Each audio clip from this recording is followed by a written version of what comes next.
Okay, Sam. So, just an introduction. This is Sam Squire. Sam's been through a couple of my programs. Sam has very, very kindly agreed to record his experiences about the program. So, Sam, before we get into that, Sam, would you mind just telling people what's your role? What do you do? Cool. So thanks, Justin. So hi everybody. My name's Sam Squire. I'm currently CEO of Inspire to Ignite. We're a social enterprise on a mission to empower young people at risk of not being in education or employment and activating them into the workplace or starting up their own enterprises themselves. My background, I was a professional footballer and at a football club for 11 years. Got let go 7 days before my second contract and was in a position where I wasn't in education or employment, and I never wanted to make another young person feel that way again, which is why I started Inspired to Ignite with my co-founder. And in the last 2 years, we've worked with just under 15,000 young people and plan to scale nationally and provide as much transformation impact as possible. Wow. And I love the mission that you and your co-founder Alex are on with this business, Sam. And so you're quite unique. You've been through two of my programs. So the first program was the sales training program, our Inspire sales training program. You've also had 12 months with our Coaching Leaders Academy, so learning the skills of coaching as a leader. You had a bit of a head start, I have to say, because you're also a trained coach yourself. But this was applying those coaching skills and a structure into a leadership role. And you've looked at this. I mean, I'm putting words in your mouth, but you look at this through two perspectives because part of your role is to onboard employers that want to give opportunities to some of the young people that you work with. So actually being able to sell your mission to those organizations is really important. And then you're building a team as well. So being able to coach that team and lead that team effectively. So I'd love to hear your experiences. When you came into both programs, what were some of the areas that you really wanted to focus in on for your professional development? Yeah, so going in, if we first start with the sales program, because that was the one I went through first. Yeah. In all honesty, I when I was selling at the time, and like I think a culture that we've created within an organization, we call it the 5 yard rule. So if everyone in your 5 yard vicinity doesn't know what you do, then you're not kind of speaking about your mission enough. So I was always selling, but I didn't really have a a formula or a framework to work through properly that gave me the confidence to understand the needs of the people that I was speaking with, Yeah. and also actually meet those needs as well, and not just drive a product or a service down someone's throat for the sake of doing so. So Yeah. it was really beneficial actually because it kind of allowed me to really step back from the habits and the the activities that I was doing um in at the time, and give myself the headspace to go, actually, okay, what are the best questions to ask? Mm. How can I really listen and understand someone's needs, and then how can I ethically build a solution to those needs, and then position it in a way where it's beneficial for both parties and adds value to both people. Mm. So I did read your book actually when I first met you, and that really shifted my mindset on sales. Mm. But then having the course as well, that really helped supported me. And just in regards to just habit formation of following up, and just really wanting the best for the individual, no matter what, if they even if they wished to not proceed with your offer. Because I think if you come across as an authentic, caring, and um, enthusiastic individual, naturally that relationship will build, and that rapport build will then lead to more opportunities. Because actually, if you are transparent in the sales process and you say, actually, maybe our offering actually isn't best suited for you, and this is another person I know where they can support, or um, actually, if I'm honest, your work culture, we're not quite comfortable with what your work culture is like at the moment in order for us to refer young people to you. And actually people respect that. Yeah, Um, yeah, and it can lead to long-term relationships. yeah. But So that you was only the get sales that one. through going through the process, don't you? By having those conversations, knowing which questions to ask, and then having the courage to be able to call that out if it's something that is appropriate. Yeah, 100%. And I think with the sales training, it what's great about it is that it's like a safe space to test. It's like a sandbox. It's a Yeah. sales sandbox, and you can really test. And the environment that you create in your programs, it's all about psychological safety. And every program that I've been on, it's been a great collective of different people Mm, who are happy to challenge each other and be honest.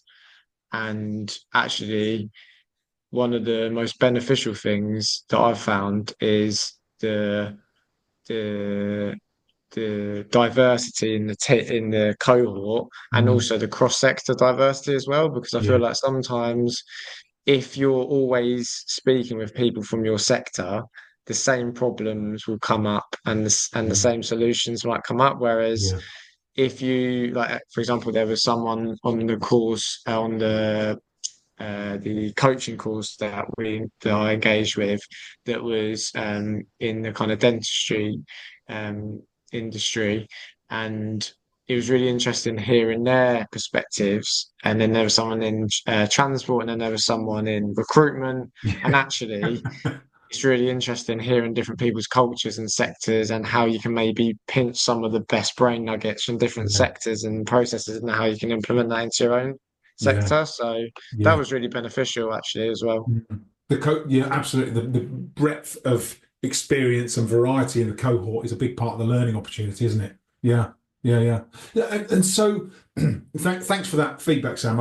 It's been brilliant working with you, and it's really great to hear that you got so much from it. When you think about the coaching leaders program the last 12 months, so there were areas that you wanted to focus in on. Could you tell us a bit about what did you want to focus in on the course, but also then how were you able to kind of bridge those gaps or meet the needs that you had coming into the program as you worked through it? Yeah, I think a big focus for me for the going into the coach and leaders program was that I knew that with where Inspire to Ignite is going, that it's going to scale Mm, um, in the next kind of 6 to 12 months, and I wanted to be in a position where I had again the right frameworks, the right structures, the right practices in place where I could build a real solid foundation within our team culture. Because I think there's a quote. It's like your your weakest point scales with you. So like if your right. foundations aren't set and you want to scale, your problem is just going to scale Yeah. with your The problem business. gets bigger and bigger and bigger as you scale. Yeah, of course. So that's Mm, one thing I really wanted to get right within our team culture. yeah. And so that's the mindset I applied with, I wanted to go into, but actually, and I definitely think that's been achieved. And then what it's taught me is that in life, a lot of people want to be a leader, but then when you go into a position of leadership, like when pressure is applied, character is revealed, Mm, and it really does push you to your limits. And that comes down to a mindset perspective as well. It's like what are your limits? So like, are you just putting limitations on yourself? So that part of the program was also beneficial around the mindset. And actually, sometimes when you're in leadership positions, you get so caught up in the weeds with the tiny, they call it like the glass jar, but all the tiny bits of sand you're focusing on. But what about the big rocks that are in there? And actually, yeah. obviously, mindset is such a key part of that. And coming back to center and having that space to where you come out of the workplace for the day and go, actually, where is my mindset? And being completely transparent before the program, I actually think that my mindset, although I thought I was showing up every day, I wasn't kind of approaching my the way I led and performed probably in the right way. Um, so that was really beneficial. And I think one of the biggest things actually as well was having some structures in place with the team where Mm. I then, when I was onboarding new members of the team, the social contracting actually made such a difference. Yeah. And it was that kind of anchor in the working relationship and within the team where at any point we could come back to that and go, are you still happy with this? Is there anything you change? And I'll give you an example. Um, in the last 6 weeks, we took on like 4 interns, so young Oh, people wow. that were completely outside of education and employment, and then we onboarded them. And what was great is we had 5 people, including another full-time member of staff, that was starting on the same day. But instead of me having all one-to-ones and stuff like that, I got everyone around the table and we done a social contracting session. To get And then as a off the team. back of it, yeah, yeah. And Yeah, then brilliant. and off the back of it, we then done accountability buddies. So actually, as a leader, the the team all felt like a leader, and then they also then had the accountability between each other. Whereas if I'd have just had one-to-ones, and that would have created more workload for myself, Mm. actually more like bottleneck within like the working relationships. And it so I think the latter kind of created a much better team cohesion. And one of the key bits of feedback we got from the young people that came onto that internship program, who have now all gone into either setting up their own business or into employment, have said that that was a really they felt really listened to and valued from the start. So that was a really Yeah. good bit. So that those foundational basics, I actually think, were some of the most valuable things that I learned Mm. as well. Um, and Yeah. also, like with the coaching, I did go through like a coaching program at the University of Cambridge, and it was an incredible program. But something like anything in life, you can get so caught up with other directions, and you forget Mm. why you started and what the basics are. And coming back to those coaching models and like it's that habit formation, isn't it? And sometimes you can just go get kind of lose yourself and go into a different direction. And Yeah. it helped me kind of recenter my coaching approach, Yeah. and take a step back before maybe going back to a colleague. So instead of going back with a directional um task, asking them the question about how they wish to get there themselves, and then Yeah. inevitably they'll get there in the destination, but they might do it in a different way. So that was really beneficial.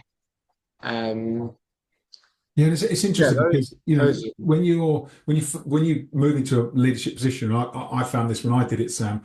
A lot of the things that make you successful in your role as a like an individual contributor in a business, when you're functional, a lot of the things that make you successful, the hustle, the hard work, the attention to detail, the picking things up, the if something needs doing, saying, yeah, I'll do it, all that enthusiasm is brilliant because that gets you to a position where you're really valuable in the business. Then when you become a manager, those same habits and behaviors actually are your undoing because you start to stifle the creativity and responsibility of your teams. And actually, that's when the pivot to coaching is absolutely vital. And those managers that never learn that, they don't learn the structure of how to do it, not just coaching conversations, but the whole thinking about leadership and how you coach across the leadership spectrum. If you don't get that in place, it sets you up for a really, really tough time as a manager. Really tough time. yeah, and I'm not here preaching that I'm a great manager. I actually think I'm not the best manager. I probably because I have so much trust in the team that sometimes I can be a little bit more standoffish. Yeah. Um, but it's definitely helped give other people autonomy and build their confidence as Mm. well. And to be honest, like I can completely empathize with that because I've been part of a startup and we still are a startup. But when you're used to being a Swiss Army knife and you've got to go from this to this to this Yeah. to this to this, Yeah. suddenly when you're building a team and someone's working on that, you're like, oh right, okay. I don't have to Just do let that go. anymore. So like, how can I delegate but also empower someone as well? Yeah. And again, I'm still learning every day, but that's the beauty of leadership. And I think we all need to realize that we all are leaders, and it's how we can try and tap into that on a daily basis. Yeah, yeah, totally agree. Yeah, totally agree. And I like the analogy of the Swiss Army knife because that is so true for a lot of people that prior to getting into leadership, they tend to be someone that can be relied on to get things done. And then when you go into leadership, you've really got to double down on your management and leadership skills. But people don't realize that they can do that, and they don't realize if they can do that, they don't always know what that entails. What do you do? And actually having a structure that we lay out can be really beneficial. So yeah, it's great feedback, Sam, and glad to hear that you've found so much value in implementing that. When you think about you got on the course, how long was it before you started to notice a difference? Would you say? Um, so I think regarding the impacts or the benefits I found of the course, firstly with the sales course, I Mm. straight away because I started implementing the different practices with the framework, with the habit formation, and I went to a position where really the most expensive product or I'd sold in the past was around £4,000. Yeah. And then now I'm selling different products in excess of like 15,000 and doing it a lot. Like I've my lead sometimes my lead time's been like 4 weeks, Wow. just which is pretty good. Yeah, So that's excellent. and yeah, I think it just comes down to your questions, your follow up, how quickly you can build a relationship with people. Yeah. Um, so it's really taught me all all ends of the each section of the sales process, like anything from like cold outreach to meeting someone at an event to uh, connecting with someone on LinkedIn, all the way to then how's that relationship managed throughout the process? How do we ensure that their needs are met and they feel listened to? Mm. And then when it goes through different, like with our organization, if it's gone through like a large organization, obviously there's different layers, and how do you manage those new relationships? So yeah, it's been super beneficial, and I'm looking forward to kind of taking things to the next level as well. And Mm. Yeah, because so it yeah, continues, that's been right? really beneficial. Continually And grows. then Yeah. and with the coaching, um, I think with the coaching course, it was almost like each session planted a seed, and I wasn't aware that it had blossomed until 3 months of or consistency of doing that thing.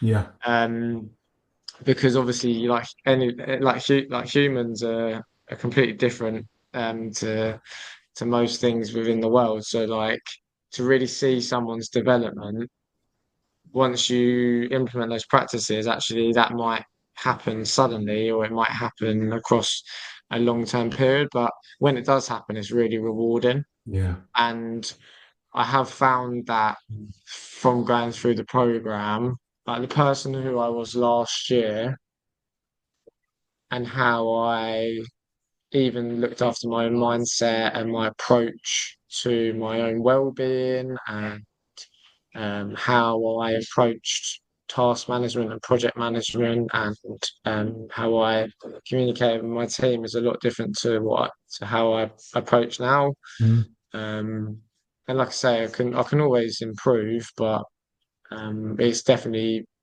supported my development with growing the team and helping people transform how they the belief they have in themselves and how Mm. they work as well. Yeah. Excellent. Yeah, thanks, Sam. I'm delighted that it was so that you got so much from it, and actually delighted how well you contributed to the whole program because it really is the success of it is dependent on the people and their commitment to making the change. So it's been a real pleasure. Final question, Sam. What if you had to recommend this to somebody else? Why would you recommend this course? Yeah, so I'd recommend. the coaching course, because I think the diversity of the room and the environment that you created, Mm. it was like it felt like a really safe space to try new things and actually step out of your comfort zone, and that's where growth happens. Yeah. And the frameworks, the resources, and the network and relationships you can build throughout the course um, really supported my development with not just my coaching skills, but also who I am as a person as well. It helped me kind of reflect internally. Um, and yeah, I think for me, that's why I would recommend the course to amplify not just how your performance and leadership skills are within the workplace, but actually you at a human level as well. You'll find that you become a much more um, kind of centered, active listener. So yeah, Yeah. that would be why I'd recommend the course. And that positively impacts all elements of your life. You're absolutely right. Yeah. Brilliant. Thanks, Sam. Thanks so much for taking the time to share that with us. I really appreciate it, and wishing you and Inspire to Ignite, your teams, your customers and clients, the very best of luck for the future. Absolutely fantastic. It's all good, thank you. Thanks, Sam.